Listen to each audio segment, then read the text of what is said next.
There's nothing as cheerful as a bright pink peony on a gray spring day. With the right color values and some forgiving flippy corners, this quilt block just blooms. The sashing introduces the simplest of partial seams, easing you into a useful technique. Join us on today's episode for some sweet spring-inspired stitching.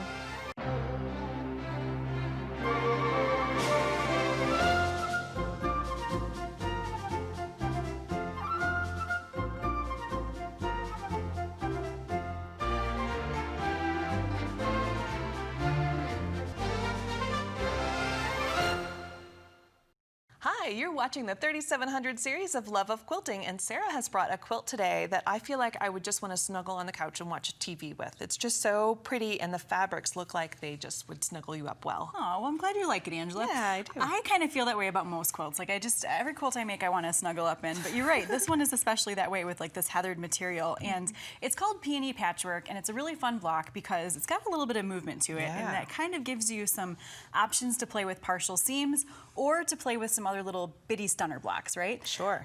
The cuddliness of this fabric is designed to look kind of like a shot cotton without it actually being a shot cotton. And a shot cotton, of course, is where your warp and your weft are two different colors. So the warp and the weft is how the fabric's woven together. Exactly. And they're two different colors of thread. And you can kind of see it when you look at the cut edges. We've got red and blue that turn into this really beautiful burgundy color.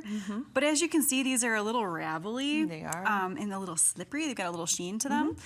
I think they're beautiful to work with, but some people find them a little challenging. So this was kind of neat because it gives you that look, but without the ravelly edges.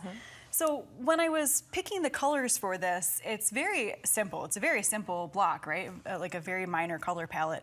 And that kind of made it important to make sure that I've got the right color values together. Good contrast. Yeah, good contrast. And I initially had these two pinks, and when you put a little red viewer over top of it, I can see that there's not a ton of contrast there, right? So it looked good when I was kind of picking my fabrics, but when I started sewing it together, it just didn't really pop for some reason. So when I added this in here, it gave me a whole different level of contrast. Yeah. Here, let's put this one behind. Yeah. And you can do this on your cell phone if you don't have a little piece of gel of a color. Or there's lots of tools that do this too. Yeah. But you can also just take a picture with your phone and put it on black and white. See, and one of the quilts later in the season that I created, Angela did that for me. I was sending her pictures going, are these colors good? And she's like changing it to black and white and showing me. And so yeah, just a neat little way to do it. And just a very subtle change. Oops, I didn't mean to grab all of them there.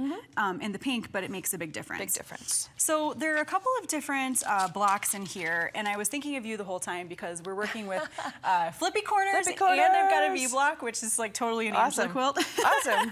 So let's start by creating the stars here. Okay, the star points. Yeah. So we need a gray background. Yep, that's that guy. And we are going to mark on our accent squares right down the center because we want to actually sew on the center line. A lot of times when we're working on our blocks, and we will later on in this quilt, we'll be stitching away from a 1/4 of an inch away from that center point, but on this one we want to be right diagonal to diagonal. So we're going to place our square in the corner and stitch across that line. Okay. And so did you put together a whole block and then you went, ooh, that's not the right color pink. I need a different pink. I got as far as my star points, and then I was like, you know, I just don't think this is jamming for me. Yeah. So I pulled the plug pretty early. Well, and it's something to say, trust your gut, right? When you look at it and you go, huh, I'm not sure. Yeah, it just didn't sparkle the way that I wanted it to, and so then I made a quick change. So there I've stitched across, and now we want to trim that away, and we're going for about a 1/4 of an inch here. And of course, this does not have to be perfect. There are places where we have to be super perfect, right? But this is not one of them. Okay, and then we'll give that a press. Give it a press. Yeah, it is a little unnerving when you have this plan and then you do the first block and you go, ooh, my plan needs to change. Yeah, But trust your gut. Especially when we're on short notice to get all of our quilts done. Right?